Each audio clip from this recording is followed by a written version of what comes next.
नमस्कार, मैं अनुज कुमार। आप देख रहे हैं जनपद। इस वक्त आपके सामने एक बड़ा ही, अगर ग्राउंड रिपोर्ट की बात की जाए तो ग्राउंड रिपोर्ट से रिलेटेड एक मामला लेकर आया हूं। कल अचानक से सीतापुर जाना हुआ और सीतापुर जाके जब मैंने सोचा कि देखा जाए कि यहाँ पर बसपा का जो गांव चलो अभियान चलता है या हर बूथ मजबूत करने का जो अभियान चलता है, क्या इस तरीके के अभियान जो है बसपा का कार्यकर्ता ग्राउंड लेवल पर चला रहा है या क्या कुछ उसकी तैयारियां हैं। बहन मायावती जी का जो जन्मदिन है 15 तारीख को, उसको लेकर तो इसी से रिलेटेड मैं सीतापुर गया। सीतापुर के पूर्व जिला अध्यक्ष जो रहे सोबरन लाल गौतम, उनको मैं कांटेक्ट करता हूं, वो उनसे बातचीत होती है तो वो बताते हैं कि वो खैराबाद, जो सीतापुर में एक जगह पड़ती है खैराबाद, वहां पर जो है बसपा के जो तमाम पदाधिकारी हैं सीतापुर के, उनकी जो है एक कैडर मीटिंग चल रही है। तो मैं भी पहुंच जाता हूं उनके पास और वहां पर जाकर मैं जब देखता हूं, वहां जब बातचीत करता हूं तो देखता हूं तमाम जो बसपा के पदाधिकारी हैं वो लगातार जो है कैडर के ऑर्गेनाइज कर रहे हैं। और ऐसा नहीं, जब उस कैडर में मैंने बातचीत की, लोगों से बातचीत की, तो ये पता चला इसमें जो इस कैडर में जो लोग आ रहे हैं वो सर्व समाज के लोग हैं उसमें। और वो लगातार उनसे बातचीत करने के बाद काफी कुछ तथ्यात्मक चीजें जो निकलकर सामने आई। हालांकि उनका वीडियो, जो मैंने एक वीडियो भी डाला है कल का, जिसमें मैंने कुछ लोगों से बातचीत की, सीतापुर के लोगों के बातचीत की, जिसमें एक सरदार जी से स्पेशली बात की और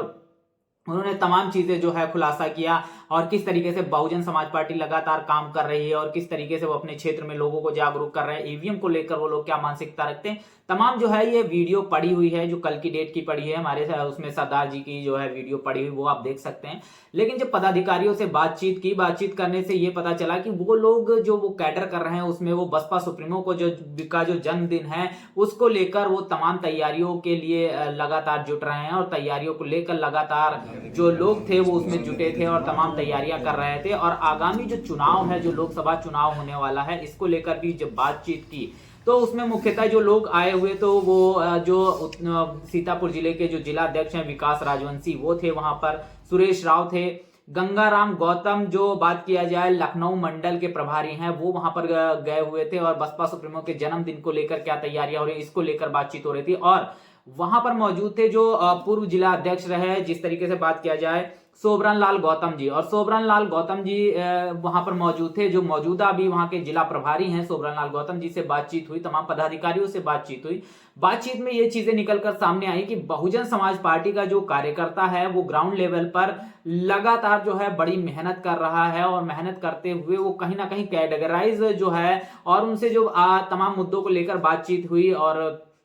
हालांकि कैडर को लेकर मुख्यतः बात हुई, लेकिन जिस तरीके से आगामी चुनाव को लेकर जो बातें हुई वो मैं आपके साथ में साझा करने के लिए आज आया हूं। जिस तरीके से उनसे बातचीत हुई इंडिया अलायंस को लेकर, तो उन सबका यही कहना था, जो हमारी माननीय नेता बहन मायावती जी करेंगी वो निर्णय हम सभी को मान्य होगा। और अखिलेश यादव का, जब मैं अखिलेश यादव जी की, जो मैंने उनको बात बताया कि अखिलेश यादव जी ने बहन जी को ऐसा ऐसा बोला है, तो उन लोगों के अंदर जो गुस्सा था वो जाहिर हो रहा था और वो तमाम बातें कह रहे थे। वो बातें यहाँ कैमरे पर बता पाना और आपको सुना पाना शायद सही नहीं होगा, तो वो तमाम बातें निकलकर सामने आई। क्योंकि जिस तरीके से देखा जाए, बहुजन समाज पार्टी का जो कार्यकर्ता है या बहुजन समाज के जो लोग हैं वो कहीं ना कहीं बसपा सुप्रीमो को अपने आदर्श के रूप में देखते हैं। आदर्श के साथ ही साथ वो उनको अपना पूजनीय भी मानते हैं, क्योंकि उन्होंने जो मान सम्मान स्वाभिमान इस समाज के अंदर जागृत किया और इसके लिए जिस तरीके से अपने पूरे जीवन को कुर्बान किया, वो इंसान आज भी जानता है। वो झलक मैंने उनके अंदर देखी, जो बसपा के और मिशन के प्रति जो एक लगाव होता है, एक जो जुड़ाव होता है, वो मैं उन कार्यकर्ताओं के अंदर देखा। उस पूरी मीटिंग की, उस कैडर की कुछ तस्वीरें, कुछ फोटोज मैंने ली, वो मैं आपके साथ लगातार साझा कर रहा हूं, जिसमें लगातार आपने देखा तमाम जो कैटेगराइज जो मीटिंग्स होती हैं वो हो रही हैं एक बड़े स्कूल में, जो वहां के पूर्व प्रत्याशी बसपा के रहे हैं और कुछ एक वोटों से वो हार गए थे। उनके आवास पर जिस तरीके से देखा जाए तो वो उनके स्कूल में या उनके आवास पे ये जो है पूरा प्रोग्राम चल रहा था, जहां पर कैडर की मीटिंग हो रही थी, जिसमें पूरे सीतापुर जो जिला है वहां के जो अलग अलग जो खंड हैं, विधानसभा हैं, वहां से जो है लोग आए हुए थे। लहरपुर हो गया, सीता मिश्रिक हो गया, और इस तरीके से तमाम जगह के जो लोग लगातार आए थे। तो लगातार उन लोगों से बातचीत करने पर ये पता चला कि तमाम जो चीजें हैं वो साफ तौर पर निकलकर सामने आती हैं कि बहुजन समाज पार्टी का कार्यकर्ता बहुत ही दमदारी के साथ लगातार समाज के बीच में जाकर काम कर रहा है। और जब उनसे बात की गई कि मायावती को क्या 2024 में वो प्रधानमंत्री के रूप में देखना चाहता है या उसको लेकर वो क्या तैयारियां कर रहा है, तो इसको लेकर जब बातचीत की तो उनमें बड़ा उत्साह हमें नजर आया और वो लगातार इसी रणनीति पर काम कर रहे हैं। वो देखना चाहते हैं कि बसपा सुप्रीमो कम से कम जो है भारत देश की प्रधानमंत्री बन जाए। इसके लिए वो लगातार मेहनत कर रहा है, लगातार ग्राउंड पर जाकर लोगों को समझा रहा है। और भारत देश के अंदर दो मात्र राजनीतिक पार्टियां हैं। एक राजनीतिक पार्टी जो है वो बात किया जाए अगर बहुजन समाज पार्टी हो गई, एक बीजेपी, दोनों के पास ही दो ही ऐसी राजनीतिक पार्टियां हैं जिनके पास कैडर है। और पहली बार मैं बसपा के कैडर को वहां पर देखा और कैडर के अंदर जिस तरीके से जोश जुनूस और समाज के प्रति जो समाज की मदद करने के लिए या समाज के लिए लड़ने के लिए जो जुनून होता है वो साफ तौर पर झलकता हुआ दिखाई देता है। हालांकि तमाम जो पदाधिकारी थे उनकी अगर आप माली हालत देखेंगे तो उतनी मजबूत, उतनी अच्छी नहीं मिलेगी, लेकिन इसके बावजूद वो सभी लोग बसपा और बसपा के मिशन के प्रति जिस तरीके से समर्पित हैं वो शायद ही किसी भी पार्टी का कार्यकर्ता जो है ऐसा होगा। मैं ऐसा इसलिए बता रहा हूं क्योंकि जो लोग ये कहते हैं कि बसपा खत्म हो गई या बसपा खत्म हो जाएगी, तो बसपा का जो कैडर है, मुझे नहीं लगता कि बसपा के कैडर की जो ताकत है वो कभी भी बसपा को खत्म होने देगी। वो लगातार दिन ब दिन जो है बसपा को मजबूत कर रहे हैं, क्षेत्र में जाकर आए दिन जो है प्रोग्राम कर रहे हैं और हर बूथ चलो मजबूत है, इस तरीके की चीजें कर रहे हैं, गांव जाकर भी मजबूती प्रदान कर रहे हैं। लेकिन जिस तरीके से देखा जाए वो जो कार्यकर्ता है वो सोशल मीडिया का इस्तेमाल कम करता है और सोशल मीडिया का इस्तेमाल कम करने की वजह से या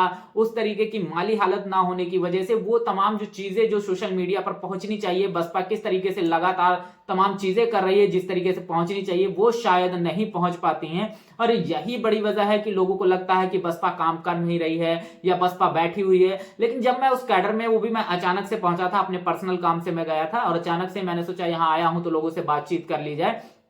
बातचीत के दौरान जैसे ही मैंने कॉल किया, उनको कॉल करने से पता चला कि ये खैराबाद में एक प्रोग्राम हो रहा है, वहां मैं जाकर देखता हूं तो लगातार वहां पर जो कैडर की मीटिंग चल रही थी, अलग अलग लोगों से ले जाकर मैंने साइड में पूछा कि क्या यहाँ पे मीटिंगें होती हैं, क्या गांव चलो अभियान चल रहा है। तो लगातार जो लोग थे वो साफ तौर पर कहते हुए नजर आ रहे थे कि इस तरीके का अभियान लगातार जो है यहाँ पर चल रहा है, कैडर की मीटिंग्स ऑर्गेनाइज की जा रही है। मायावती जी को मजबूती प्रदान करने के लिए कहीं ना कहीं सर्व समाज जो है इस वक्त लगा है। और उनसे बातचीत करने पर यह पता चला कि इनके साथ साथ जो मुस्लिम समाज है, जो ब्राह्मण समाज है, जो सवर्ण समाज, जिसे सवर्ण समाज हो गया, या ओबीसी समाज है, जो एससी समाज है, सभी समाज के लोग जो है वो लगातार मेहनत कर रहे हैं। बसपा का जो कैडर की मीटिंग्स ले रहे हैं, वहां पर बातचीत हुई, इतनी ठंड थी, ठंड के बावजूद लोग उस कैडर में आए हुए थे। और बसपा सुप्रीमो के जो जन्मदिन 15 जनवरी को होने वाला है, इस तारीख की वो तैयारियां कर रहे थे, जन्मदिन की वो तैयारियां कर रहे थे। और लगातार जो है वो बसपा से के बारे में बातचीत करने पर बड़ा उत्साहित भी हो रहे थे, क्योंकि वो जो चीजें आम लोगों तक पहुंचाना चाहते हैं वो शायद नहीं पहुंच पाते हैं। उनकी तस्वीरें जो वो कैडर करते हैं या मीटिंग्स करते हैं वो शायद वहां तक नहीं पहुंच पाते, या हो सकता है बसपा की ही ये रणनीति हो कि हम जो है गोरिल्ला युद्ध करेंगे, यानी कि धीरे धीरे धीरे धीरे समाज के बीच जा जाके, हर बूथ पर जा जाके अपने बूथ को मजबूत करेंगे और आने वाले चुनाव में 2007 की तरह जो है चौंकाने वाले परिणाम देंगे। इस तरीके की बात भी हो सकती है। तो जब मैं कैडर में गया तो वहां कैडर की कुछ जो तस्वीरें मैंने आपके साथ साथ साझा की, इसी तरीके की तस्वीरें, इसी तरीके के कैडर, इसी तरीके की मीटिंगें, इसी तरीके की बैठकें लगातार बसपा की हर बूथ पे, हर विधानसभा, हर क्षेत्र में लगातार हो रही हैं। तो कोई ये ना समझे कि बसपा काम नहीं कर रही, बसपा लगातार काम कर रही है, वो आप साफ तौर पर देख सकते हैं। बहरहाल इस पूरे मुद्दे पर आपका क्या कहना है, कमेंट बॉक्स में अपनी प्रतिक्रिया जरूर दीजिएगा। बने रहिएगा जनपद के साथ, तब तक के लिए जय भीम, जय भारत।